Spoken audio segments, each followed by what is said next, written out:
Dicen que la forma en que una sociedad trata a sus miembros más vulnerables lo dice todo sobre ella, ¿verdad? Pues bien, hoy vamos a sumergirnos en un momento clave de la historia de España, un momento en el que la idea misma de lo que significaba ser pobre se transformó por completo. Y ojo, porque ese cambio sentó las bases de nuestro sistema de bienestar actual. Y todo, absolutamente todo, gira en torno a esta pregunta. ¿La pobreza es un fracaso personal o es un problema de toda la nación? Fijaos qué pregunta. Porque en el siglo XVIII, aquí en España, la respuesta que se le dio a este dilema lo cambió todo. Vamos a ver cómo y por qué. Y aquí, justo aquí, está el meollo de la cuestión, el gran cambio de mentalidad. Pasamos de la caridad a la beneficencia. Y no es un simple cambio de nombre, ni mucho menos. La caridad, como la entendíamos, era algo privado, casi un deber moral, religioso, dar limosna. Pero la beneficencia, eso era otra cosa. Se convirtió en una responsabilidad pública, gestionada por el Estado. ¿Y con qué objetivo? Pues uno muy claro, crear ciudadanos productivos para el país. Pero bueno, para entender de verdad por qué se produjo este giro de 180 grados, tenemos que hacer un pequeño viaje en el tiempo. Vámonos al siglo XVII. El panorama en España era desolador. Una crisis económica brutal, epidemias de peste, un desempleo que no paraba de crecer, la caridad de toda la vida, la que gestionaba la Iglesia, pues sencillamente no daba para más. Estaba completamente desbordada. Y es justo en ese caldo de cultivo donde surge un nuevo diagnóstico. De repente, la pobreza ya no era vista como mala suerte o un asunto divino, algo personal. No, se empezó a ver como el síntoma de una nación enferma. Era como la fiebre que te avisa de que algo va muy mal en el cuerpo.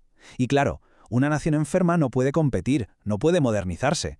La pobreza masiva era, de hecho, una amenaza directa para ese nuevo proyecto de construir un Estado fuerte y centralizado. Vale. Si la pobreza era la enfermedad, ¿quiénes fueron los médicos? Pues aquí entran en escena los arbitristas.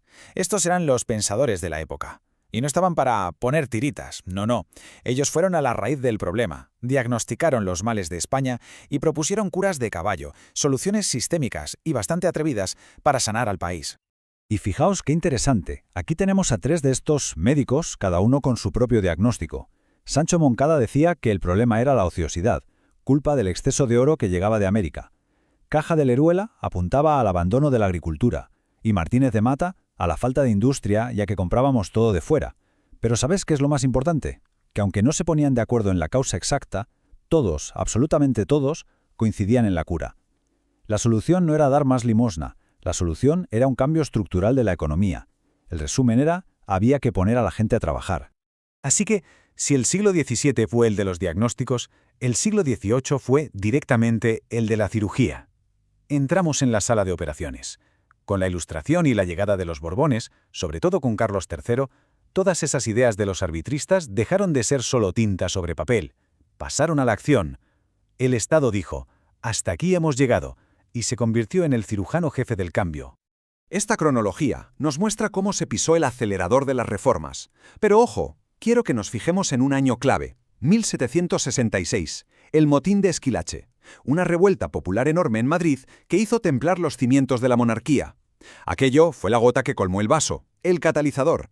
El miedo a que todo estallara obligó al gobierno a tomarse la pobreza como un problema de Estado, un asunto de seguridad. Y de ahí nacieron cosas como las diputaciones de barrio y la idea de centralizar toda la ayuda. Y para entender la filosofía que había detrás de todo esto, nada mejor que esta cita del gran Jovellanos. Él lo deja clarísimo. La base de la prosperidad social es la instrucción pública, la educación. Con ella todo florece, sin ella todo se va a pique. La idea era simple pero potente. Para tener ciudadanos productivos, primero hay que formarlos. La educación se convirtió en el motor del progreso. Muy bien, la teoría suena genial. Pero ¿cómo se llevó todo esto a la práctica? Bueno, pues el Estado Ilustrado sacó una caja de herramientas, por así decirlo, y tenía dos caras muy diferentes. Por un lado, la asistencia y por otro, el control. Y este enfoque dual es clave para entenderlo todo. Se empezó a hacer una distinción muy clara entre los que eran pobres merecedores y los que no. A ver, por un lado estaba la mano amiga. Esta era para los que de verdad no podían trabajar, enfermos, viudas, huérfanos. Pero por otro lado estaba el puño de hierro.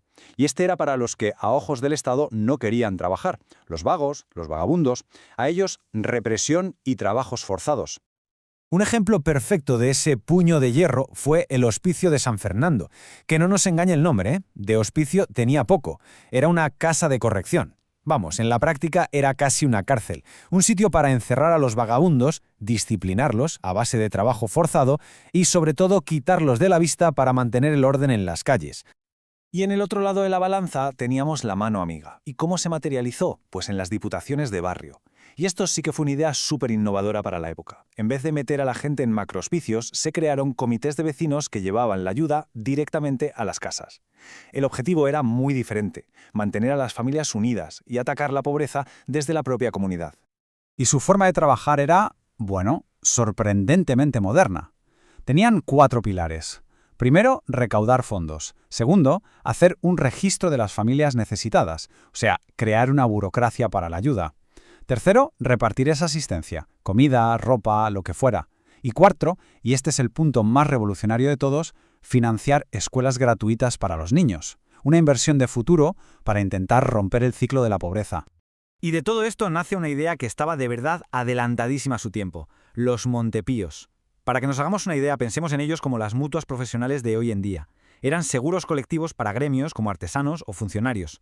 Cada miembro pagaba una cuota para asegurarse de que si algo pasaba, sus viudas y huérfanos tendrían una pensión. Ojo, que esto ya no es caridad para salir del paso, esto es previsión.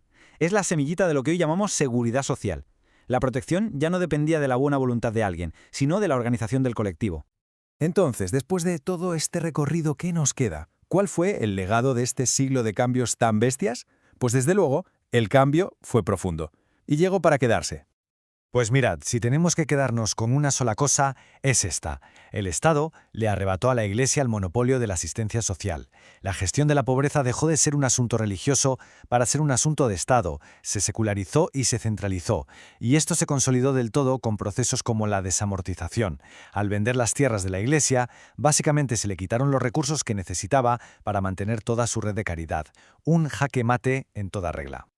Así que resumiendo, podemos sacar 4 grandes conclusiones de esta transformación. La primera, ser pobre o no pasó a depender de tu capacidad para trabajar.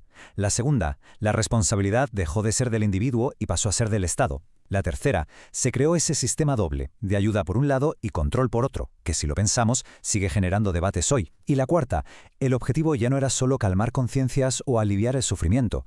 El objetivo era crear ciudadanos productivos para fortalecer al Estado. Y todo este viaje por la historia nos deja con una pregunta final, una que es tan relevante hoy como lo era en el siglo XVIII. Aquella división entre pobres que se lo merecen y pobres que no, ese tira y afloja entre la mano amiga y el puño de hierro. ¿Dónde ponemos la línea hoy en día? ¿Dónde acaba la asistencia social y dónde empieza el control del Estado? Ahí queda la pregunta porque el debate, desde luego, sigue más vivo que nunca.